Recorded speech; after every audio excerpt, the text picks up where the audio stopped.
আজকে তোমাদের পশ্চিমবঙ্গ মাদ্রাসা শিক্ষা পর্ষদ থেকে যে টেস্ট পেপারটি দিয়েছে সামনে 2024 সালের যে পরীক্ষা, তার আজকে আমি ইসলাম পরিচয়ের সমাধান করব।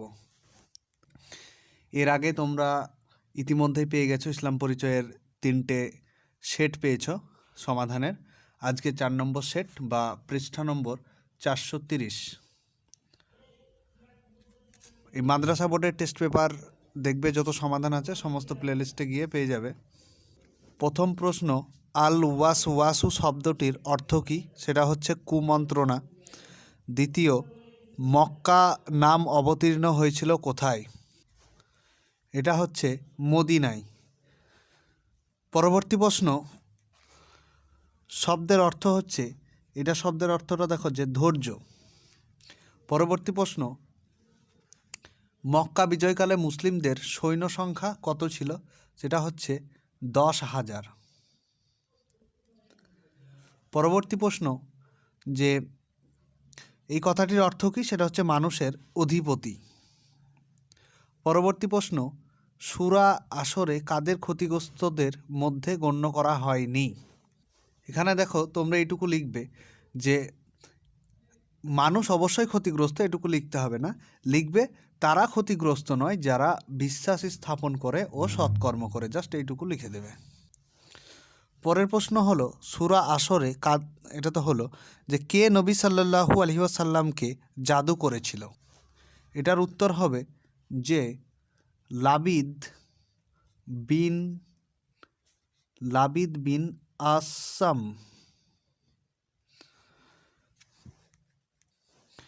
পরের প্রশ্ন দেখো যে এই যে আয়াতটির কথা বলেছে, এই আয়াতটির অনুবাদ করতে হবে, শুধুমাত্র অনুবাদ 2 নম্বর থাকবে। এটি দেখো, শুধু এই আয়াতটুকু লিখে দেবে যে নিশ্চয়ই অপব্যয়কারীরা শয়তানের বন্ধু। পরবর্তী দেখো, এই আয়াতটি ব্যাখ্যা করতে হবে। এই আয়াতটি হচ্ছে সূরা আল আসরের আয়াত। দেখো এখানে শুধুমাত্র এইটুকু তোমাদেরকে তুলে দিয়েছে, তাহলে এইটুকুর অর্থ লিখবে যে মানুষ অবশ্যই ক্ষতিগ্রস্ত। পরের প্রশ্ন, নির্দেশ অনুযায়ী উত্তর দিতে হবে, অর্থাৎ এটির অনুবাদ লিখতে হবে। এটা হচ্ছে সূরা আন নাসর। তাহলে এই যে প্রশ্নটা তোমরা দেখছো যে 4-এর 1-একটা, পুরোটার তোমাদেরকে উত্তর লিখতে হবে। পুরোটার উত্তর হলো যে এখানের অর্থ হলো যখন আল্লাহর সাহায্য এবং বিজয় আসবে, তারপর এবং দলে দলে মানুষকে আপনি আল্লাহর ধর্মে প্রবেশ করতে বা দীক্ষা নিতে দেখবেন, তখন আপনি আপনার পালনকর্তার পবিত্রতা বর্ণনা করুন এবং তার কাছে ক্ষমা প্রার্থনা করুন। নিশ্চয়ই তিনি অতিশয় ক্ষমাশীল। এইটুকু লিখে দেবে। পরবর্তী প্রশ্ন দেখো, এটার অনুবাদ করতে হবে।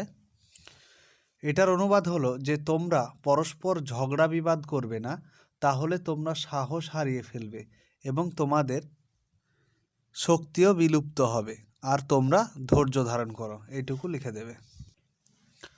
পরবর্তী প্রশ্ন, যে কোনো একটি সূরা শানে নজুল অথবা ব্যাখ্যা লিখতে হবে। শানে নজুল অথবা ব্যাখ্যা, এটা প্রথমটা দেখো আন নাস আর দ্বিতীয়টা হচ্ছে আন নাসর।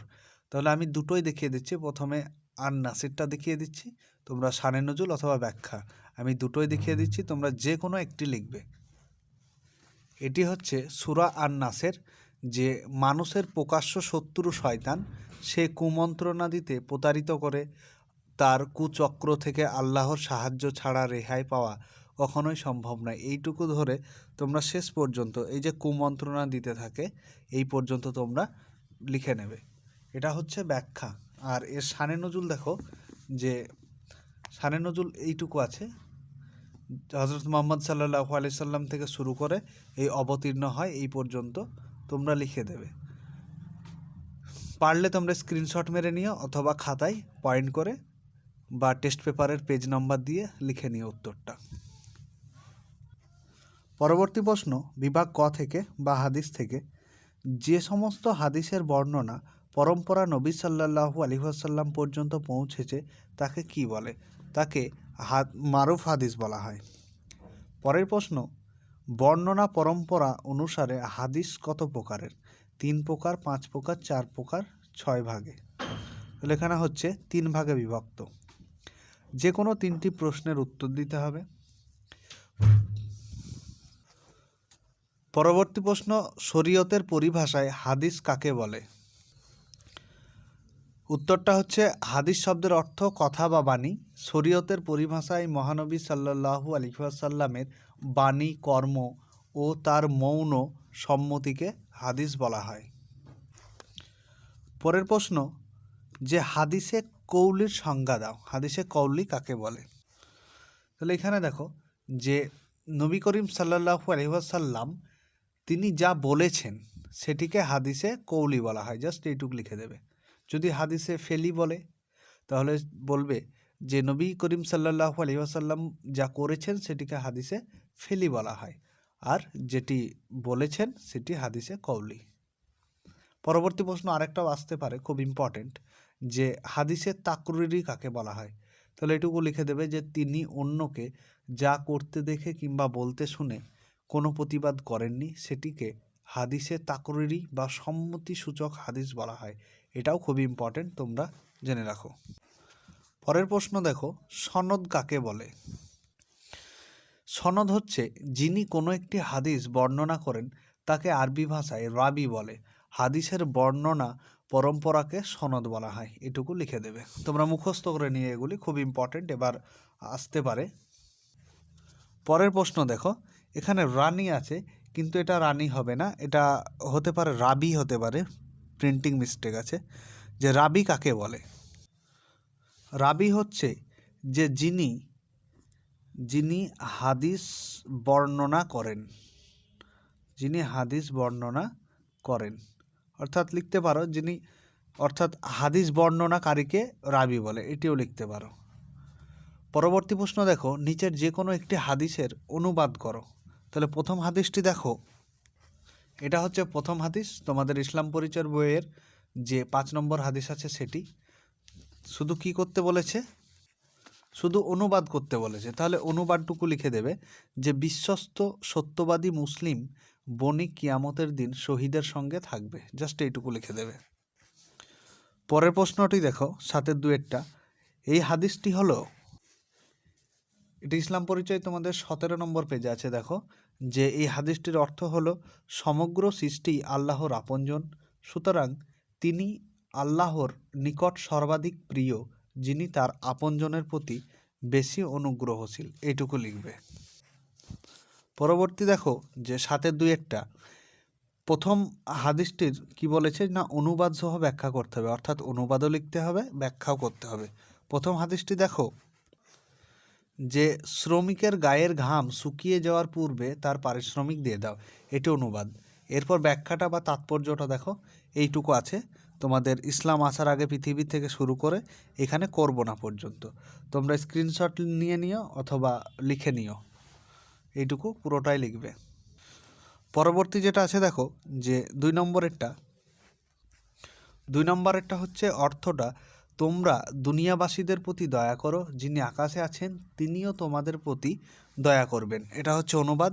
এরপর হচ্ছে তাৎপর্য বা ব্যাখ্যা লিখতে বলেছে। তাহলে সৃষ্টি সেরা হচ্ছে মানব জাতি, এখান থেকে শুরু করে তোমরা কৃপালোভে সমর্থ হব। পুরোটাই কিন্তু ব্যাখ্যাটা লিখে নেবে বা স্ক্রিনশট মেরে নেবে। পরবর্তী প্রশ্ন দেখো, বিভাগ গ থেকে। তাহলে বিভাগ গয়ের যেটা আছে প্রথমটা, যে আল কাদিমু শব্দের অর্থ মহান, চিরপ্রাচীন, চিরঞ্জীব না সর্বশ্রোতা, এটা শ্রোতা হবে। তাহলে উত্তরটা হচ্ছে চিরপ্রাচীন।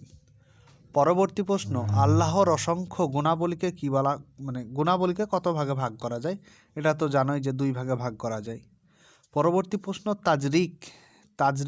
তাজরিক শব্দটির অর্থ হলো যে জীবিকা দান করা। পরবর্তী প্রশ্ন, নির্দেশ অনুযায়ী উত্তর দাও। একটি বাক্যে উত্তর দিতে হবে, অর্থাৎ সিফাতে ফেলিয়ার একটি উদাহরণ দাও। একটি উদাহরণ দিতে বলেছে, তাহলে সিফাতে ফেলিয়া হচ্ছে তাখলিক, তোমরা লিখে দেবে শুধু তাখলিক অথবা তাজরিক, ব্যাখ্যা লিখতে হবে না, শুধু মাত্র তাখলিকটা অথবা তাজরিকটা লিখে দেবে। পরবর্তী প্রশ্ন, এই যে ইলমুল আকাইদ, এটার একটা একবচন লিখতে বলেছে, এটা তোমরা একটু দেখে নিও। পরবর্তী প্রশ্ন দেখো, তাকলিক কথাটির অর্থ কি না সৃষ্টি করা, সেফাতে জাতিয়া বলতে কি বোঝায়? দেখো, সেফাতে জাতিয়া বলতে যে আল্লাহর গুণাবলীর মধ্যে, এখান থেকে শুরু করবে যে আল্লাহর গুণাবলীর মধ্যে কিছু গুণাবলী বা সিফাত আছে যা যা তার জাতের সঙ্গে সম্পর্কযুক্ত, সেই সমস্ত সিফাতগুলিকে সিফাতে জাতিয়া বলে। এইটুকু লিখে দেবে। পরের প্রশ্ন, নামাজ শুদ্ধ হওয়ার জন্য শর্ত কয়টি? সেটি হচ্ছে 7টি। নামাজের কাপড় ও স্থান পবিত্র হওয়া কি? এটা হচ্ছে নামাজ শুদ্ধ হওয়ার শর্ত। পরবর্তী প্রশ্ন, নামাজে কেরাত পড়া নামাজের কি? সেটাও হচ্ছে ওয়াজিব। জানাজার নামাজের ফরজ কয়টি? সেটা হচ্ছে 2টি। পরবর্তী প্রশ্ন, যে কোনো 4টি প্রশ্নের উত্তর দিতে হবে, এখানে সবগুলোই করে দিচ্ছি। যে নামাজের মধ্যে সূরা ফাতিহা পড়া কি? সেটা হচ্ছে ওয়াজিব। দাফন শব্দের আবিধানিক অর্থ কি? মৃতের গায়ে জড়ানো কাপড়। পরবর্তী প্রশ্ন, তাশাহুদ পড়তে ভুলে গেলে করণীয় কি? তাহলে সাহু সিজদা দিতে হবে। পরবর্তী প্রশ্ন, হজ কয় প্রকার? সেটি হচ্ছে 3 প্রকার। কাদের প্রতি ফিতরা দেওয়া ওয়াজিব? অর্থাৎ এখানে দেখো, ওয়াজিব তাদের প্রতি আর জাকাত যাদের প্রতি, একই জিনিস, মানে একই শর্ত, যে 7.5 ভরি সোনা এবং 52.5 ভরি রূপা থাকবে তাদেরকে, মানে তারা শুধুমাত্র ফিতরা দেবে। দিনে রাতে কত ওয়াক্ত নামাজ ফরজ? 17 রাকাত বা 17 ওয়াক্ত। আমি বলে দিচ্ছি, প্রথমে ফজর 2 রাকাত, তারপরে তোমার জোহর হচ্ছে 4 রাকাত, তাহলে 6 রাকাত। আসর হচ্ছে 4 রাকাত, 10 রাকাত। এরপর 3 রাকাত মাগরিব, 13 রাকাত। এরপর এশা হচ্ছে 4 রাকাত, তাহলে 17 রাকাত ফরজ বা 17 ওয়াক্ত ফরজ। পরবর্তী প্রশ্ন দেখো, যে নিচের প্রশ্নগুলির উত্তর দাও। প্রথমে বলেছে যে কামান শব্দের আবিধানিক অর্থ কি? এখানে আমার মনে হচ্ছে প্রিন্টিং ভুল আছে, এখানে তোমার কাফন হবে, কাফন। কারণ কামান পুরুষের জন্য তো হয় না, এখানে কাফনই হয় পুরুষের জন্য। তাহলে কাফন শব্দের আবিধানিক অর্থ কি এবং পুরুষের জন্য কয়টি কামান দেওয়া সুন্নত? কামান তো না, কাফন। দেখো, কাফন শব্দের আবিধানিক অর্থ হলো মৃতের গায়ে জড়ানো কাপড়। এরপর বলেছে যে পুরুষের জন্য কয়টি কাফন দেওয়া সুন্নত? সেটা হচ্ছে দেখো 3টি। কি কি সেটা বলেনি, তাহলে তোমাদের দেওয়ার দরকার নেই। পরবর্তী শব্দ, ঈদ শব্দের অর্থ কি? এখানে দেখো, ঈদ শব্দের আবিধানিক অর্থ বলেনি বা অন্য কিছু বলেনি, যে কোনো একটা দিয়ে দেবে। তারপর ঈদ কয় প্রকার ও কী কী, এটা আমি বলে দিচ্ছি। ঈদের যে কোনো একটা অর্থ লিখে দেবে, আনন্দ বা আবিধানিক অর্থটাও লিখতে পারো, কোনো ব্যাপার নেই। এরপর বলেছে যে ঈদ কত প্রকার? 2 প্রকার। একটা হচ্ছে ঈদুল ফিতর ও ঈদুল আজহা, 2 প্রকার। পরবর্তী প্রশ্ন দেখো, কোরবানির মাংসের হুকুম কি লেখো? উত্তর হলো, কোরবানির মাংস 3 ভাগে ভাগ করা হয়। 1 ভাগ নিজের জন্য, 1 ভাগ আত্মীয় স্বজন পাড়া প্রতিবেশীর জন্য, আর 1 ভাগ হচ্ছে গরিব দরিদ্রদের জন্য বিতরণ করবে। আর কুরবানির পশুর যে চামড়া থাকে, সেই চামড়ার পুরো টাকা গরিব লোকের মধ্যে বিতরণ করতেই হবে। দেখো, এখানে জোর দিয়ে বলা হয়েছে করতেই হবে, তাহলে ওই পশুর চামড়ার যে টাকাগুলি সেগুলি গরিব মানুষকে দান করতে হয়। পরবর্তী প্রশ্ন, জামায়াত শব্দের আবিধানিক ও পারিভাষিক অর্থ লিখতে হবে। তাহলে প্রথমে দেখো, যে জামাত শব্দের আবিধানিক অর্থ হলো জনসমাবেশ, এটুকু লিখে দেবে। এবং ইসলামী পরিভাষায় বলতে একাধিক ব্যক্তির শ্রেণীবদ্ধভাবে কোনো একজন ইমামের পিছনে নামাজ আদায় করাকে জামাত বলে। জাস্ট এইটুকু লিখে দেবে। পরবর্তী প্রশ্ন, হজ শব্দের আবিধানিক অর্থ কি? হজের ফরজ কয়টি ও কি কি? হজ শব্দের আবিধানিক অর্থ হলো ইচ্ছা করা। পরবর্তী প্রশ্ন, এই প্রশ্ন বলছে ওটারই, হজের ফরজ বলেছে কটি? 3টি। একটা হচ্ছে ইহরাম বাঁধা, একটা হচ্ছে উকুফে আরাফাত বা আরাফারের ময়দানে অবস্থান করা, আর 3 নম্বর হচ্ছে তওয়াফে জিজারাত, অর্থাৎ তওয়াফ করতে হবে। এই 3টে। পরবর্তী প্রশ্ন, তাওয়াজা কয় প্রকার ও কী কী? আমার মনে হয় এখানেও প্রিন্টিং ভুল আছে, এখানে তাওয়াজা হবে না, এখানে হবে তাওয়াফ। তাওয়াফ কয় প্রকার ও কী কী? তাওয়াফ আমরা সবাই জানি 3 প্রকার। দেখো, এখানে একটি হচ্ছে তাওয়াফে কুদুম, একটা হচ্ছে তাওয়াফে জিজারাত, আর একটা হচ্ছে তাওয়াফে বিদা। এই তিনটি জাস্ট লিখে দেবে, সংজ্ঞা লিখবে না। পরের প্রশ্ন যে জাকাত শব্দের অর্থ কি, জমির জাকাতকে কি বলা হয়? তাহলে জাকাত শব্দের অর্থ হলো যে, শুধু অর্থ বলেছে, আবিধানিক হোক যাই হোক, শুধু অর্থটা লিখে দেবে যে শুদ্ধিকরণ বা পবিত্রতা। আর জমির জাকাতকে কি বলে, সেটা ওসর বলা হয়, ওসর। পরবর্তী প্রশ্ন, হজ কাদের প্রতি ফরজ সেটা লিখতে হবে। এইটুকু লিখবে যে হজের কার উপর ফরজ। এখানে দেখো লেখা আছে, বাড়ি থেকে মক্কা শরীফ পর্যন্ত যাতায়াতের ব্যয়ভার ও হজের সফরকালীন সময়ে পরিবারের ব্যয়ভার বহনে সক্ষম, শারীরিক দিক থেকে সমর্থ, পূর্ণবয়স্ক, জ্ঞানসম্পন্ন মুসলিমের উপর জীবনে একবার হজ করা ফরজ।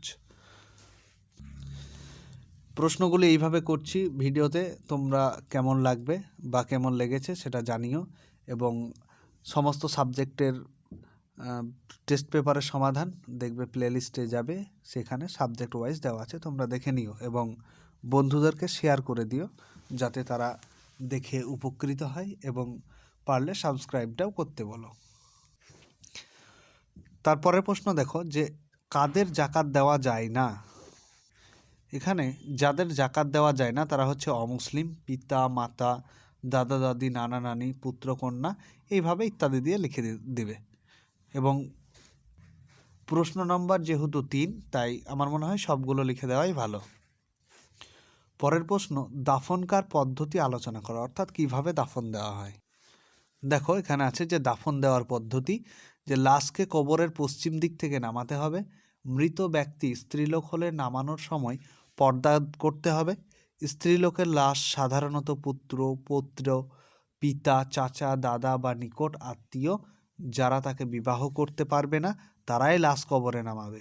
লাশ কবরে নামাবার সময় নিচের দোয়াটা পড়তে হবে। এই দোয়াটা আছে দেখো, বিসমিল্লাহি ওয়া আলা মিল্লাতি রাসূলিল্লাহি, কিন্তু তোমাকে দোয়াটা লিখতে বলেনি, জাস্ট এইটুকু লিখে দেবে, পদ্ধতিটুকু।